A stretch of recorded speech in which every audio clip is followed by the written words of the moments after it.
Irmãos, abramos a palavra de Deus lá no Evangelho de Marcos, capítulo 8, e nós faremos a leitura a partir do verso 22. Marcos, capítulo 8, a partir do verso 22, faremos a leitura até o verso 26. E só lembrando, trazendo à nossa memória que até agora nós falamos ao Senhor, cantamos ao Senhor, Ele nos ouviu e agora nós ouviremos ao Senhor. Por isso, por favor, não saia para beber água, não saia para pegar água para o seu papai ou mamãe, não saia para pegar água para o seu filhinho, saia somente se for uma situação muito além daquilo que podemos controlar. E também eu peço à igreja para que tenha paciência com os nossos irmãos que têm seus filhinhos pequenos. Eu sei que essa fase é uma fase muito difícil, dependendo da idade, mas tenhamos paciência com esses irmãos para que eles não se sintam desconfortáveis, ao contrário, se sintam muito à vontade no nosso meio, prestando culto ao Senhor. Então não saia, crianças não saiam, fiquem aqui. Sempre é bom nós nos preparar para o culto antes dele, ir ao banheiro, beber água, trazer uma garrafinha de água aqui para o auditório, não há nenhum problema quanto a isto, mas vamos evitar sair, porque Deus está falando pela sua palavra. Você imagina, você como pai ou como mãe, falando uma coisa séria para o seu filho, ele dá as costas e sai, vai beber água, vai lá fora, já pensou? Que coisa, não é? Então, precisamos entender que estamos na presença do Senhor, a não ser que seja, obviamente, uma situação muito acima do nosso controle, aí, claro, podemos nos ausentar. A palavra de Deus em Marcos, capítulo 8, a partir do verso 22 até o verso 26, diz assim: Então chegaram a Betsaida e lhe trouxeram um cego, rogando-lhe que o tocasse. Jesus, tomando o cego pela mão, levou-o para fora da aldeia, e aplicando-lhe saliva aos olhos e impondo-lhes as mãos, perguntou-lhe, vês alguma coisa? Este, recobrando a vista, respondeu, vejo os homens, porque como árvores os vejo andando. Então novamente lhe pôs as mãos nos olhos, e ele, passando a ver claramente, ficou restabelecido, e tudo distinguia de modo perfeito.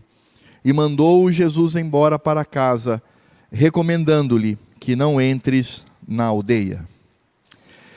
Irmãos, esse texto que nós lemos, ele é importante na estrutura do Evangelho de Marcos por dois motivos. O primeiro é porque, segundo alguns autores, nós temos aqui o encerramento da primeira parte do Evangelho. Então, a primeira parte do Evangelho que vai do capítulo 1 até o capítulo 8, aqui verso 22. Então, alguns comentaristas dizem que essa primeira parte do Evangelho é a parte em que o Senhor está falando aos seus discípulos e eles ainda não possuem uma compreensão clara do Evangelho. E aí temos então a segunda parte que começa no verso 27 e vai até o capítulo 16 ao seu final.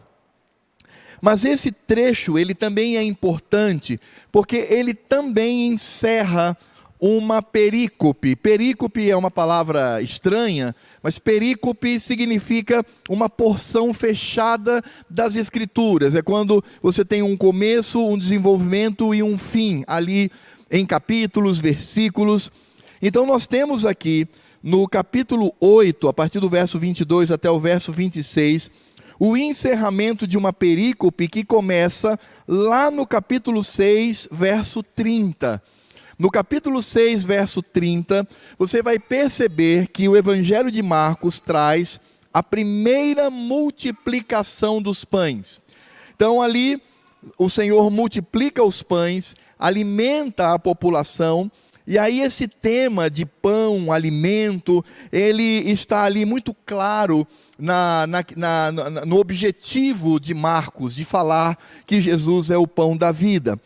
Quando nós temos aqui a primeira multiplicação dos pães, essa primeira multiplicação dos pães, ela encerra no capítulo 7, do verso 31 ao verso 37, com a cura de um surdo e gago. Nós já vimos esse texto, já estudamos. Então, a primeira multiplicação dos pães se encerra no capítulo 8, de 31 a 37. Aí, capítulo 8, verso 1, tem a segunda multiplicação dos pães. E aí, então, essa segunda multiplicação dos pães, ela se encerra com esse texto que nós acabamos de ler, no capítulo 7, do verso 22 ao verso 26. Então, essa perícope do pão, do alimento, começa com a primeira multiplicação dos pães e se encerra com a segunda multiplicação dos pães. E cada multiplicação dos pães, nós temos a primeira multiplicação, se encerra com uma cura, que é a cura do surdo e gago. E a segunda multiplicação dos pães, nós temos ali então a cura do cego. Perceberam a estrutura, como Marcos ele constrói a estrutura do evangelho? Multiplicação dos pães termina com a cura do surdo e gago. Segunda multiplicação dos pães termina com a cura do cego. E isso é tão claro para nós, que nós vamos perceber que a cura do cego, ela possui a mesma estrutura da cura do surdo e gago. Isso é interessante nós notarmos aqui nas Escrituras. Até porque somente Marcos vai tratar da cura do surdo e gago e a cura do cego que nós acabamos de ler. Se não, vejamos, vá lá para o capítulo 7, e nós vamos então ver aqui a cura do surdo e gago, verso 31 a 37. Só para lembrarmos, vejam só como Marcos tem a clareza de demonstrar a mesma estrutura. Claro que ele não inventou essa estrutura, mas o próprio Cristo, em sua soberania, criou essa estrutura para que entendêssemos a pregação do Evangelho. Marcos capítulo 7, verso 31 diz assim: de novo se retirou das terras de Tiro e foi por Sidom, até o mar da Galileia, através do território de Decápolis. Prestem atenção. Então lhe trouxeram um surdo e gago, e lhe suplicaram que impusessem as mãos sobre ele. Jesus, tirando-o da multidão à parte, pôs-lhe os dedos nos ouvidos e lhe tocou a língua com saliva. Depois, erguendo os olhos ao céu, suspirou e disse: Efatá, que quer dizer abre-te. Abriram-se-lhes os ouvidos e logo se lhe soltou o empecilho da língua e falava desembaraçadamente. Mas lhes ordenou que a ninguém o dissesse, contudo, quanto mais recomendava, tanto mais eles o divulgavam. Então vejam aqui qual é a estrutura da cura do surdo e gago. Trouxeram o doente para Jesus. Pediram para que Jesus o tocasse, colocasse suas mãos nele. Jesus então pega esse doente e leva para um local à parte, para fora da cidade. Ele usa saliva, percebam que aqui ele usa saliva para colocar na língua do surdo e gago. E depois então, quando ele cura, ele pede para que não se conte a ninguém o que aconteceu. Vejam como está aqui a estrutura da cura do surdo e gago, que vai encerrar a primeira multiplicação dos pães. Então, trazem o doente, pedem para que Jesus o toque, Jesus o leva a um local à parte, usa saliva e pede depois para que não conte a ninguém. Agora vá de novo para capítulo 8, verso 22. Diz assim: então chegaram a Betsaida e lhe trouxeram um cego, rogando-lhe que lhe o tocasse. Então trouxeram o doente para Jesus e da mesma forma rogaram para que lhe tocasse. Jesus, tomando o cego pela mão, levou-o para fora da aldeia. Então Jesus o levou para um local à parte. Aí continua dizendo: e aplicando-lhe saliva aos olhos. Então Jesus de novo utilizou saliva, como utilizou lá no surdo e gago. E impondo-lhe as mãos, perguntou: vês alguma coisa? Ele, recobrando a vista, respondeu: vejo os homens, porque como árvores os vejo andando. Então novamente lhe pôs as mãos nos olhos, e ele, passando a ver claramente, ficou estabelecido. Então Jesus cura o enfermo E aí olha só o que Jesus fala no verso 26.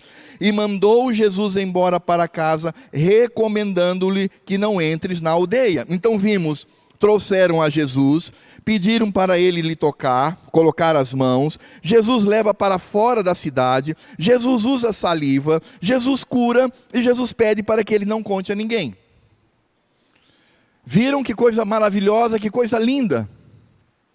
A mesma estrutura, os dois milagres, eles são narrados com a mesma estrutura. Por que isso? Porque a cura do surdo e gago diz respeito à primeira multiplicação dos pães, e a cura do cego diz respeito à segunda multiplicação dos pães. E era exatamente isto que os discípulos não conseguiam entender. Quando o Senhor Jesus pergunta para os discípulos, vocês não entenderam o significado da multiplicação, do milagre dos pães? Eles não entendiam porque estavam com o coração duro. Eles apenas viram o Senhor ali, de alguma forma, multiplicando pães. E tem muito crente que é assim também, meu amado. Quando fala da multiplicação dos pães, que bacana, que legal, né? Jesus multiplicou os pães, alimentou uma multidão faminta, e fica nisso. Não entende o que está por trás, qual é a mensagem do Evangelho, porque tudo que acontece na vida de Cristo, narrado nos Evangelhos, possui, todos os atos de Jesus, possui uma mensagem diretamente ligada ao Evangelho. Mas os discípulos, com o coração endurecido, eles não conseguiam entender. Eles viam, mas eles viam turbado, eles viam como que fossem árvores em vez de homens. Eles viam que estava acontecendo alguma coisa, mas não conseguiam discernir o que era. E eu acho que você já está percebendo qual é o objetivo do evangelista Marcos em trazer aqui a cura do cego. Porque a cura do surdo e mudo, gago ou mudo, a cura desse homem e a cura do cego traz a mensagem do significado de Cristo como o pão da vida. Porque Cristo como o pão da vida, e ele multiplicou os pães, e a mulher cirofenícia, que foi a única, sendo ela uma mulher estrangeira, uma mulher que não caminhava com Jesus, sendo ela a única a entender, talvez ela não tenha nem participado da multiplicação dos pães, mas foi a única a compreender o significado do pão, porque quando Jesus disse, ela pediu que Jesus então acudisse a sua filha, Jesus disse, olha, não é lícito que se retire o pão, ele havia multiplicado, os discípulos não haviam entendido, e havia ali a cura do surdo, ele era surdo, não conseguia ouvir, foi necessário que Cristo fosse lá e realizasse um milagre no ouvido para que ele ouvisse. Jesus disse, não é lícito retirar o pão dos filhos para os cães, para os cachorrinhos. Mas aquela mulher entendeu. E ela disse, sim, Senhor, mas há muito pão. Transborda. Como transbordaram os 12 cestos na primeira multiplicação. Como transbordaram os 7 cestos na segunda multiplicação. Aquela mulher disse, Senhor, o pão que é dado às crianças, ele é muito. Ele transborda e ele cai pela beirada da mesa. E aí quando ele cai pela beirada da mesa, é tanto pão, que os cachorrinhos, eles também são abençoados com isto. A graça do Senhor, que transborda, tem para todos. Ela é interminável. E é exatamente isso que nós podemos concluir com relação ao significado da multiplicação dos pães. A multiplicação dos pães não foi só um milagre social, entre aspas, uma palavra que eu não gosto, mas, enfim, um milagre social, porque Jesus deu cesta básica, Jesus deu alimento. Não é isso. O que Jesus estava mostrando ali é que assim como o maná caiu do céu, e o povo se alimentou, assim como as codornizes vieram, e o povo se alimentou, Cristo agora é o maná perfeito. Aquele pão e aqueles peixinhos, no lugar das codornizes temos os peixinhos, aquele alimento que é dado, foi dado pelo Senhor, mas eles teriam fome de novo. Mas há um pão, há um peixe, há uma codornize que alimenta para toda a eternidade, e é Cristo. Era isto. E os discípulos não conseguiam entender. O que nós podemos perceber aqui nessa pequena narrativa da cura do cego? Em primeiro lugar, nós vamos perceber mais uma vez, como vimos lá na cura do surdo e gago, que os seres humanos, eles são completamente impotentes diante da glória do Senhor. Verso 22 diz assim: então chegaram a Betsaida e lhe trouxeram um cego, rogando-lhe que o tocasse. Eles não conseguiam a cura para o cego. Não havia a menor possibilidade de curá-lo. Não havia a menor possibilidade de retirar as escamas dos seus olhos. Não havia a menor possibilidade deles atuarem na vida daquele cego e fazerem com que ele visse novamente. Possivelmente pelo contexto da narrativa, aquele homem não nasceu cego, mas ele se tornou cego porque ele conhecia árvores, nós estamos vendo aqui. Então, aquelas pessoas estavam diante da cegueira daquele homem, mas simplesmente não conseguiam fazer com que ele visse. E o que eles fazem? Eles levam então ao Senhor e pedem: por favor, Senhor, toca nele, impõe as tuas mãos, realiza um milagre, faz com que esse homem veja novamente. E nesse sentido, irmãos, podemos perceber que de fato nós somos totalmente impotentes diante desta situação. Somente Cristo pode fazer com que um surdo ouça, com que um gago fale e que um cego veja. Só Ele tem esse poder. Somente o Senhor pode realizar essa proeza. E é interessante porque essa narrativa nos mostra com muita clareza que Cristo, Ele se compadece do miserável. Mais uma vez, o Senhor o retira do meio da multidão, o leva para fora da cidade. E há algo importante a ser dito aqui, é que quando Jesus leva para fora da cidade, Ele leva os seus discípulos mais próximos, porque foi exatamente esses discípulos que o homem viu, e via como árvores. Ele via mais ou menos como eu estou vendo os irmãos aqui, porque eu estou usando óculos para perto, então para longe eu só vejo um vulto, não vejo nada. Então era mais ou menos assim que o homem via, eu não consigo identificar o rosto de ninguém aqui. Agora sim, consigo, mas quando eu coloco os olhos eu não consigo. Vejo tudo nublado, era da mesma forma aquele homem. Então os discípulos estavam com o Senhor. E Cristo então foi sensível e leva esse cego para uma parte, para que as pessoas mais próximas vissem aquele milagre. Mas é interessante porque Cristo não apenas se compadece daquele homem, mas Cristo mais uma vez queria passar a mensagem que os seus discípulos insistiam em não reconhecer por causa do coração endurecido.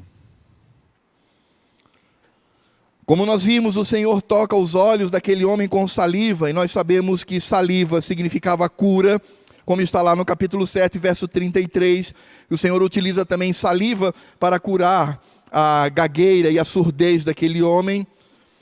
Lá nós percebemos o dedo do Senhor sobre os ouvidos, aqui percebemos as mãos do Senhor, possuem o mesmo significado, o poder. Então Cristo é o único que tem poder para tirar a surdez, tirar a cegueira e curar completamente. Agora há um detalhe aqui, e eu sei que você deve estar pensando nisso. Há um aspecto que nos chama a atenção, porque Cristo, Ele era o Todo-Poderoso. Cristo era ali Deus presente, 100% divino, Ele tinha todo o poder. Cristo, por exemplo, dizia assim: vai, a tua fé te salvou, vai em casa, o doente estava em casa, ele nem ia à casa, vai lá que ele já está resolvido. Com a mulher cirofenícia foi assim: vá lá para a sua casa que a sua filha já está curada. E as escrituras dizem que aquela mulher foi e encontrou sua filha curada. O que eu quero dizer é que Jesus tinha todo o poder. Ele podia curar uma pessoa a quilômetros de distância. Bastava ele querer. Mas a pergunta que nós fazemos é: por que esta cura acontece em duas etapas? Por que Jesus aplica saliva, que é o sinal da cura, e impõe as mãos, o sinal do poder, mas aquele homem, ele é curado parcialmente? E foi necessário que Jesus colocasse novamente as suas mãos sobre aquele homem, para que ele aí sim, num segundo momento, pudesse ver. É interessante isso. Veja só como diz a narrativa. Verso 23 diz assim: Jesus, tomando o cego pela mão, levou-o para fora da cidade, e aplicando-lhe saliva aos olhos, e impondo-lhes as mãos, perguntou: vês alguma coisa? Qual é a resposta no verso 24? Este, recobrando a vista, então ele passa a ver, mas respondeu: vejo os homens, porque como árvores os vejo andando. Ou seja, sim, eu estou vendo os homens, mas é muito turvo, assim, eu não consigo detectar, eu não consigo focar as pessoas, está tudo muito nublado. Aí no verso 25, então novamente lhe pôs as mãos nos olhos. Percebam que Jesus aqui não utiliza mais saliva, ele já utilizou na primeira vez, agora ele só impõe os olhos, as mãos, e ele, passando a ver claramente, ficou restabelecido. Por que isto? Lembre-se que Jesus estava na frente dos seus discípulos mais próximos. Significa dizer que Jesus era como a bateria do celular, quer dizer, se você usa muito, ela começa a ficar fraca, você tem que ir lá e carregar de novo. Jesus estava com as suas baterias meio descarregadas, ele precisava orar. Não, nada disso. Jesus, como Deus, ele tinha todo o poder nas suas mãos. O que Jesus está mostrando aqui é uma lição aos seus discípulos que não conseguiam compreender o significado do Evangelho. Como eu disse, irmãos, Jesus não curava porque a preocupação maior dele era o doente, porque se essa fosse a preocupação do Senhor, se o Senhor tivesse como principal a preocupação com a cura de todos, ele estalava o seu dedo e todos os seres humanos da terra ficariam curados. Mas cada cura que o Senhor realiza, ele está ali trazendo o mais importante, que é a pregação do Evangelho. Nós reconhecemos a Cristo como o Senhor, não apenas pelas curas, mas para aquilo que as curas apontam, que é a pregação do Evangelho. Hoje, nós não temos mais o dom de cura. Deus pode curar, se Ele assim desejar, mas não existe mais hoje dom de cura, porque o dom da cura, a começar por Cristo, apontava para o Evangelho e apontava para o próprio Cristo. Então Jesus não curava para que as pessoas ficassem só maravilhadas. É por isso que ele sempre dizia: vai e não conte a ninguém. Os meus discípulos mais próximos já viram. Isso é o necessário. Eles precisam entender o significado disto, que aponta para aquilo que está sendo pregado no Evangelho, porque Cristo veio em primeiro lugar para pregar o Evangelho de salvação, sendo Ele mesmo o próprio Evangelho. Por isso nós vamos encontrar aqui a abertura gradual dos olhos daquele homem pela ação poderosa de Cristo na frente dos discípulos. Imaginem os discípulos mais próximos de Jesus fitando a ele. Ele vai, unta o seu dedo com saliva, coloca sobre os olhos, impõe as mãos e depois pergunta: vê alguma coisa? E os discípulos estão ali esperando.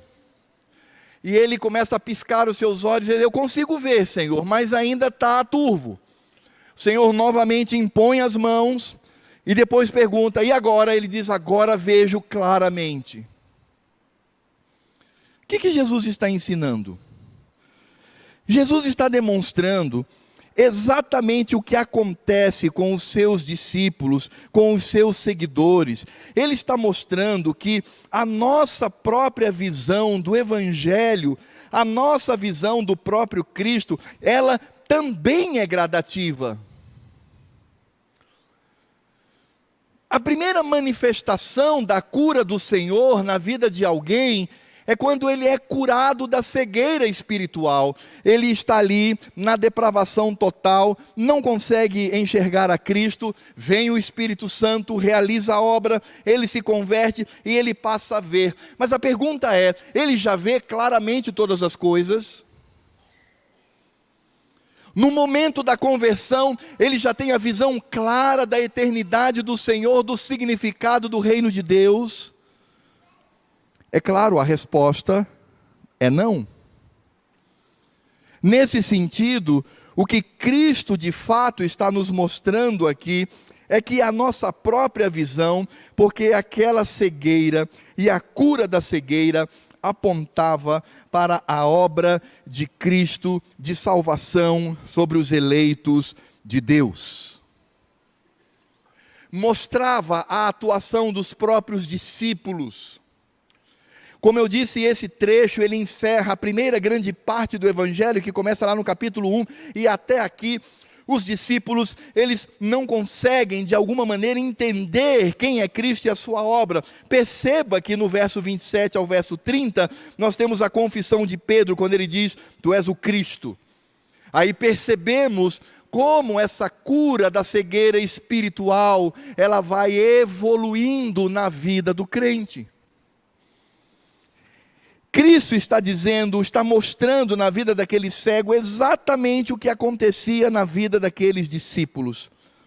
E nesse sentido, podemos ver então o Senhor mostrando que se cumpria nele o que o Velho Testamento havia dito acerca do seu ministério.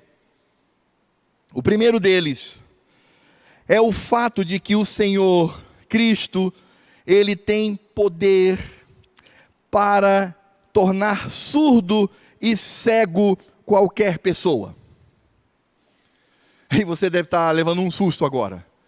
Ué, mas não estamos falando que o Senhor, ele cura a cegueira e cura a surdez? É verdade, mas quem torna surdo e cego o homem é o Senhor. É Cristo. Podemos perceber isso com muita clareza. Podemos perceber isso lá em Isaías capítulo 6, do verso 8 ao verso 10. A palavra do Senhor ali no chamado de Isaías traz uma porção dos versos 8 a 10 que diz o seguinte: depois disso ouvi a voz do Senhor que dizia, a quem enviarei e quem há de ir por nós? Disse eu, eis-me aqui, envia-me a mim. Então disse ele, vai e dize a este povo, preste atenção, ouvi, está aqui ó, ouvidos, ouvi e não entendais. Vede, são os olhos, mas não percebais.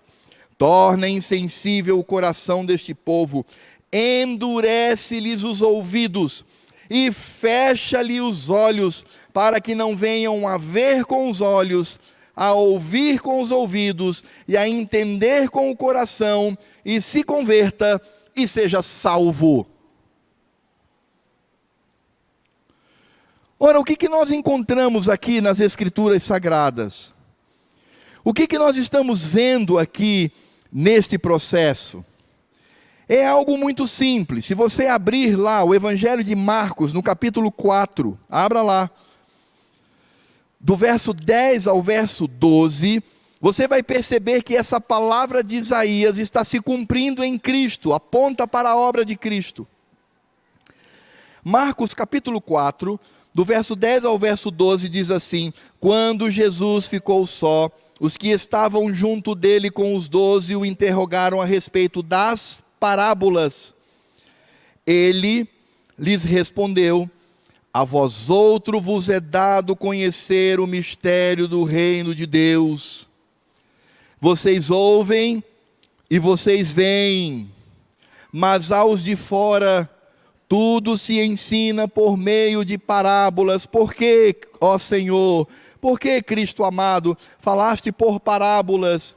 Para que vendo, vejam e não percebam, e ouvindo, ouçam e não entendam, para que não venham a converter-se e haja perdão para eles.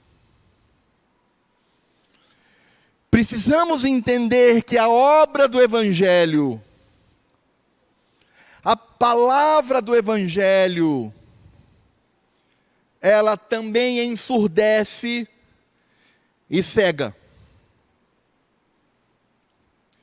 E a pessoa pode fazer o que quiser, mas não há a menor possibilidade de um ser humano reverter isso. Você pode pregar o Evangelho, você pode trazer o evangelista mais famoso do Brasil para pregar o Evangelho, levar essa pessoa a ouvi-lo, você pode falar, ele pode frequentar culto após culto, ele pode ouvir mensagem após mensagem, mas se o Senhor endurece o seu coração, se o Senhor cega os seus olhos, e se o Senhor torna surdos os seus ouvidos, ele ouve, convive, mas não se converte. Porque quem faz isso é o Senhor. Como encontramos lá em Jonas, o profeta, a mim pertence a salvação. É por isso que muitos membros de igreja, muitos irmãos, não serão poucos não, que frequentaram igreja, se tornaram membros, eram dizimistas, pepepé. Quando chegar diante do Senhor no julgamento, o Senhor vai olhar para eles com toda a fúria e ira nos seus olhos e dizer: apartai-vos de mim, malditos, para o fogo eterno. Nunca vos conheci.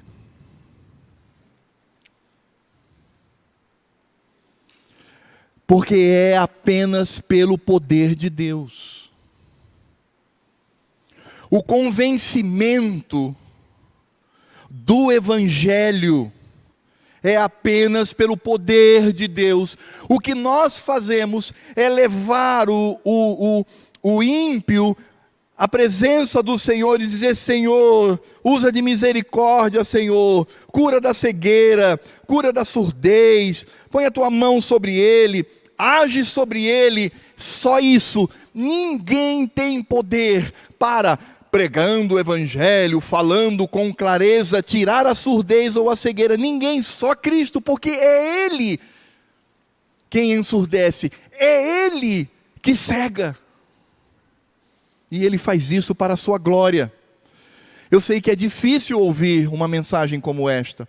Eu sei que incomoda ouvir isto. Mas espera aí, eu aprendi que Cristo é todo amor. Sim, Ele é todo amor. Que Cristo Ele é muito bom. Sim, Ele é muito bom. Mas Ele é Deus. E a sua glória se manifesta também no endurecimento, na surdez e na cegueira das pessoas, em não se converter e receber sobre si a ira do Senhor. Por isso, quando Cristo cura o surdo, cura o cego, Ele está apontando para esta classificação. Mas existe também uma outra realidade, irmãos. Existe a realidade da misericórdia do Senhor. Existe a realidade do amor do Senhor. E nós podemos ver isso lá em Isaías, capítulo 29. Veja como se cumpre em Cristo a profecia, do verso 17 ao verso 24. Preste atenção no que dizem as Escrituras, em Isaías 29, a partir do verso 17. Porventura, dentro em pouco, não se converterá o Líbano em pomar, e o pomar não será tido por bosque. Naquele dia, os surdos ouvirão as palavras do livro, e os cegos, livres já da escuridão e das trevas, as verão. Os mansos terão regozijo sobre o regozijo no Senhor, e os pobres entre os homens se alegrarão no Santo de Israel. Pois o tirano é reduzido a nada, o escarnecedor já não existe, e já não se acham eliminados todos os que cogitam da iniquidade, os quais por causa de uma palavra condenam o homem, os que põem armadilhas ao que repreende na porta, e os que sem motivo negam ao justo o seu direito. Portanto, acerca da casa de Jacó, assim diz Javé, o Senhor, que remiu a Abraão: Jacó já não será envergonhado, nem mais se empalidecerá o seu rosto, mas quando ele e seus filhos virem a obra das minhas mãos, no meio deles santificarão o meu nome, sim, santificarão o santo de Jacó, e temerão o Deus de Israel, e os que erram de espírito virão a ter entendimento, e os murmuradores hão de aceitar a instrução. Por que que isso vai acontecer? Por que que a graça do Senhor vem sobre o povo? Por que que pessoas pecadoras, miseráveis, são alcançadas pelo amor de Deus? É porque, como diz aqui Isaías, naquele dia, os surdos ouvirão as palavras do livro, e os cegos, livres já da escuridão e das trevas, as verão. Por isso precisamos entender um segundo aspecto aqui do milagre de Cristo. Ele está demonstrando a manifestação da sua graça, do seu amor sobre pecadores. Ele manifesta o seu poder, porque homem nenhum é capaz de retirar a surdez, de retirar a mudez, de retirar a cegueira, mas Cristo, Ele abre os ouvidos, abre os olhos, abre a boca do pecador para que ele louve ao Senhor. Este é o significado.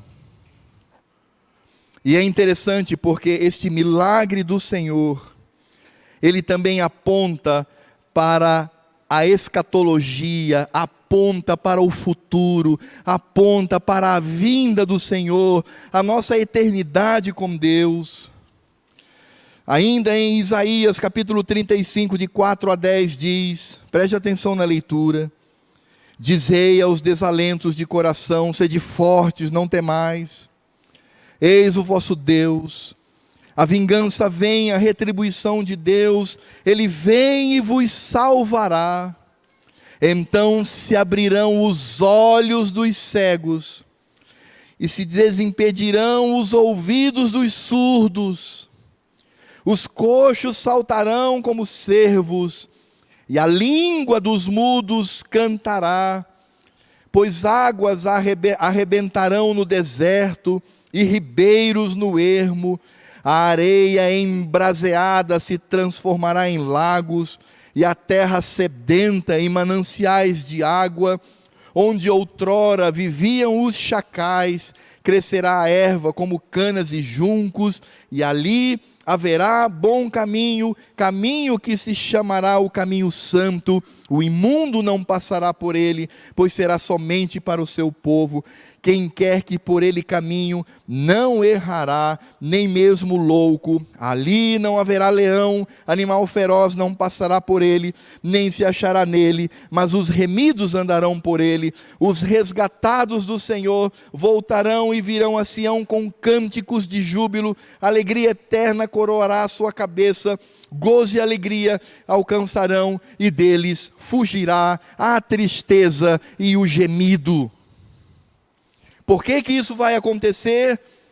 Porque Ele vem e vos salvará, então se abrirão os olhos dos cegos, e se desimpedirão os ouvidos dos surdos. Multiplicação dos pães, a manifestação da mensagem de que Cristo é o pão da vida, o pão que nos alimenta e nos dá vida, que os discípulos não entendem. Na primeira multiplicação, um surdo ouve. Na segunda multiplicação, um cego vê. Cristo praticamente usa a mesma metodologia nos dois casos, para mostrar o significado de que Cristo é quem abre os ouvidos, Cristo é quem abre os olhos. E é por isso que Cristo nos mostra, com a sua graça, com o seu amor, que a cegueira, ela é curada de imediata, mas essa cegueira, ela passa por um processo, ela não acontece em toda a sua contundência no momento da cura, não, mas ela é gradativa, ela vai crescendo. Quanto mais o tempo passa, mais claro fica para mim o entendimento do Evangelho e o entendimento de Cristo. É por isso, irmãos, que nós devemos pensar duas coisas nesse sentido. A primeira é que devemos ter paciência.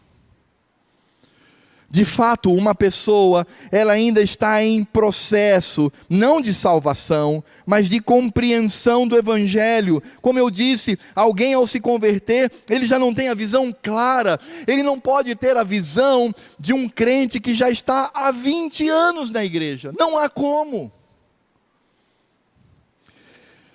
Embora, infelizmente, há muito crente que está há 20 anos na igreja e não tem sequer a visão de uma pessoa que se converte. Isso também é outra realidade triste. Mas deixemos isso de lado. Uma pessoa que se converte, ela vai passar por um processo. Vês alguma coisa, eu vejo turvo. Ainda está turvo, mas a visão melhora pela ação e pelo poder de Cristo. E aquela pessoa então chega num momento em que ela percebe toda a glória do Senhor. E sabe quando é que nós vamos ter a nossa visão totalmente restaurada? Não será aqui na terra, mas será naquele dia quando estivermos com Cristo Jesus na eternidade. Lá com Ele, na sua companhia, por toda a eternidade, veremos tudo claramente, pelo poder de Cristo Jesus. Por isto, não há lugar no reino de Deus para o orgulho, não há lugar no reino de Deus para pessoas afirmar: minha visão já é completa, eu já sei tudo sobre as Escrituras, eu sei tudo sobre Cristo. Não sabe, meu irmão, você está em processo, da mesma maneira como Cristo ensinou aos discípulos que estavam vendo. Como eu vos disse, Cristo poderia ter curado aquele cego até à distância, mas Ele criou toda aquela metodologia. Por quê? Para ensinar aos seus discípulos que eles estavam em processo de compreensão. Nós hoje não temos a menor condição de conhecer todas as coisas, todos os mistérios, toda a revelação do Senhor. Isto só acontecerá quando estivermos na presença do Senhor por toda a eternidade. E quais seriam as aplicações para a nossa vida hoje, com esta narrativa da cura de um cego em Betsaida? Esqueci de afirmar que Betsaida estava ainda da parte leste do lago, e Jesus ainda continuava num ambiente onde os gentios eram a maioria. Qual é a aplicação disso para nós? A primeira aplicação, irmãos, é que não há limites para o poder de Cristo. Você sabe qual é o maior milagre que existe no reino e nesse mundo? Você sabe qual é o maior milagre? Talvez você diga assim: pastor, talvez o maior milagre seja alguém ressuscitar um morto.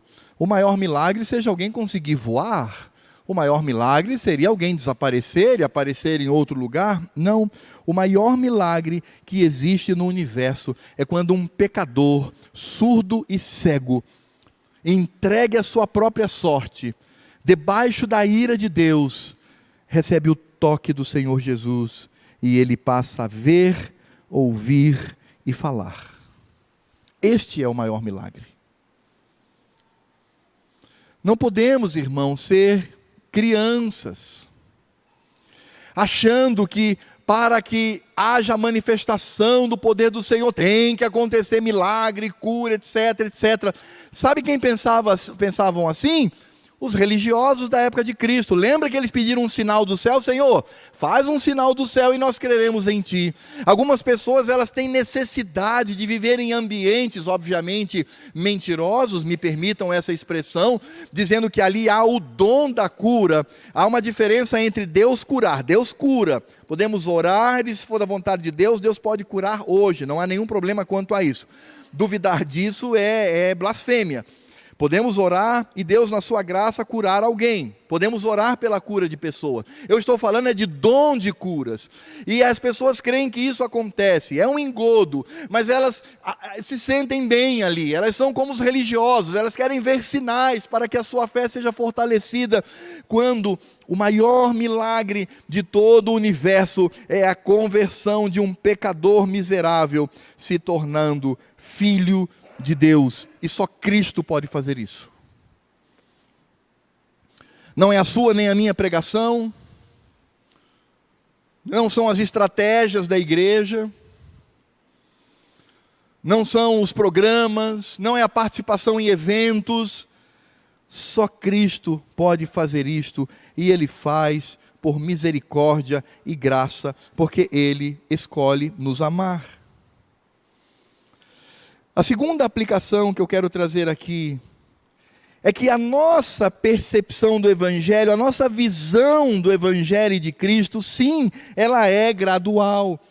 Assim como uma pessoa cresce fisicamente, ela nasce um bebê, e como bebê ela é totalmente dependente, ela precisa de todo cuidado, mas ela vai se desenvolvendo, até chegar à fase adulta.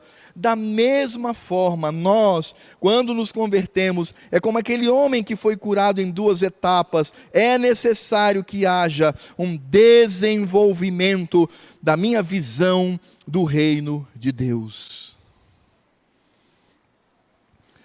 E essa obra de Cristo em nós, irmãos, ela é muito interessante, ela é linda, porque o Senhor colocou o seu sangue sobre nós, no momento da nossa conversão, e impôs as mãos. Da mesma forma como colocou saliva sobre os olhos daquele homem, no primeiro momento, e impôs as mãos.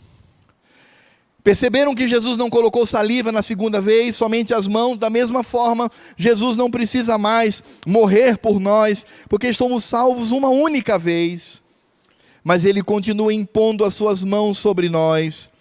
E nós, por meio do Espírito Santo, vamos então tendo conhecimento da obra do Senhor, percebendo a graça de Deus, o amor de Deus, a obra de Deus, a doutrina do Senhor.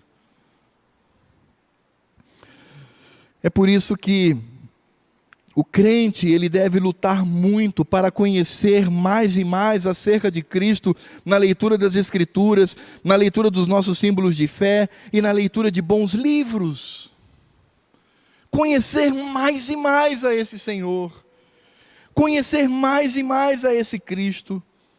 Mas também somos sabedores de que a visão completa, a visão não como se homens fossem árvores, mas homens como homens, isso vai acontecer na eternidade, e é o que Paulo diz em 1 Coríntios capítulo 13, do verso 10 ao verso 12, ele diz: quando porém vier o perfeito, então o que é em parte será aniquilado. Quando eu era menino, falava como menino, sentia como menino, pensava como menino. Quando cheguei a ser homem, desisti das coisas próprias de menino, porque agora vemos como em espelho. E irmãos, é só um detalhe, espelho na época de Paulo não era esse de vidro, de cristal, que eu tenho uma imagem clara. Não, na época de Paulo, espelho era um metal polido. Eles poliam o metal, tentavam fazer bem retinho e poliam ao máximo. Essa era a maneira da pessoa se ver em espelho, era disforme, ela não conseguia se ver completamente. Por isso que ele diz: vemos como em espelho, ou seja, vemos como se nos víssemos numa chapa de metal polida, obscuramente. Então veremos face a face. Agora conheço em parte, então conhecerei como também sou conhecido. Agora, pois, permanecem a fé, a esperança e o amor. Esses três, porém, o maior destes é o amor. Verei ao Senhor face a face. Hoje eu olho para Cristo e a sua obra e ainda vejo como árvores transitando. Mas é claro que essa visão, ela vai crescendo, e isso também demonstra o meu interesse em ler as Escrituras, aprender mais do Senhor, não depender apenas do sermão de domingo, ou do estudo de quarta-feira, mas eu mesmo, de mim mesmo também buscar o conhecimento do Senhor, deixar um pouco as coisas deste mundo, deixar um pouco a carreira profissional, deixar um pouco os projetos para a minha aposentadoria, porque isso é tão curto, porque daqui a 100 anos, olha só que coisa interessante, daqui a 100 anos, se Cristo não voltar, ninguém nesse auditório estará vivo. Seremos apenas uma lembrança. É por isso que eu tenho que investir naquilo que é eterno, no conhecimento do Senhor, mas sabendo que eu só verei ao Senhor face a face, como eu vejo a minha face no dia da glória do Cordeiro de Deus.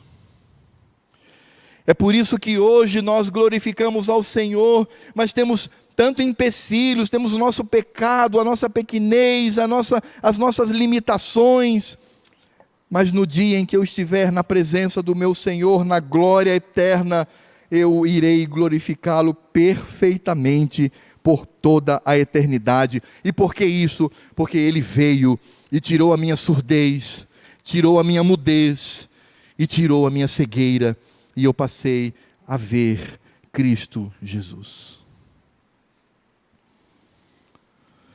Meus irmãos, que não sejamos como os discípulos. Eles não entendiam estas coisas. Lá no verso 21, o versículo que antecede o trecho que nós lemos do 22 ao 26, no 21 diz assim: ao que lhes disse Jesus, não compreendeis ainda? Que no nosso meio, todos compreendam o que é o reino de Deus, a sua justiça, buscando-os em primeiro lugar, sabendo que Cristo, com as suas mãos impostas sobre mim, Ele faz com que eu cresça mais e mais, até aquele dia eterno, quando eu verei a face do meu Deus, e eu verei a Cristo como Ele realmente é. Curvemos a nossa cabeça e oremos, irmãos. Ó Deus e Pai, nós queremos louvar o Teu santo nome. Te louvamos porque as profecias de Isaías se cumpriram e se cumprem em Cristo Jesus. Obrigado porque na primeira multiplicação dos pães o Senhor curou um homem de surdez e mudez. Na segunda multiplicação dos pães o Senhor curou um homem de cegueira. Mas esta cegueira, esta cura da cegueira foi gradual. Da mesma maneira como nós, ó Senhor, fomos curados na nossa alma, da nossa surdez, da nossa mudez, podemos agora ouvir a Tua palavra, podemos pronunciar glórias ao Teu santo nome, e podemos ver ao Senhor e a Tua obra, por meio da obra do Espírito Santo, que age por meio das Escrituras.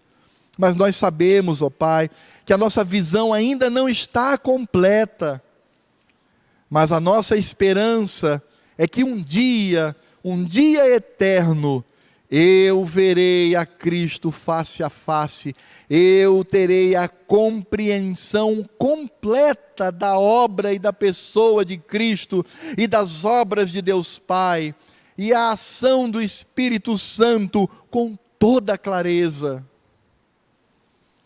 E esta esperança, ela existe porque Cristo veio ao nosso encontro e nos curou, nos restabeleceu, nos salvou por meio da sua morte na cruz do Calvário. Muito obrigado por isso, Senhor. E nós não queremos ser como os discípulos da época, que tinham o coração duro, que não conseguiam entender a mensagem. Eles apenas viam os milagres e viam esses milagres como um fim em si mesmo. Não, nós queremos olhar para a Tua palavra e perceber a pessoa e a obra de Cristo Jesus, para que tenhamos contentamento no coração, para que sejamos alegres, para que sejamos felizes, para que sejamos esperançosos, porque quanto mais nos aproximamos do Senhor, quanto mais sentimos a Tua mão sobre nós, mais felizes, mais alegres, mais esperançosos, mais motivados somos, porque estamos próximos de Ti. E mais eu passo a compreender os mistérios revelados do Evangelho do Senhor. Muito obrigado por isso, Pai.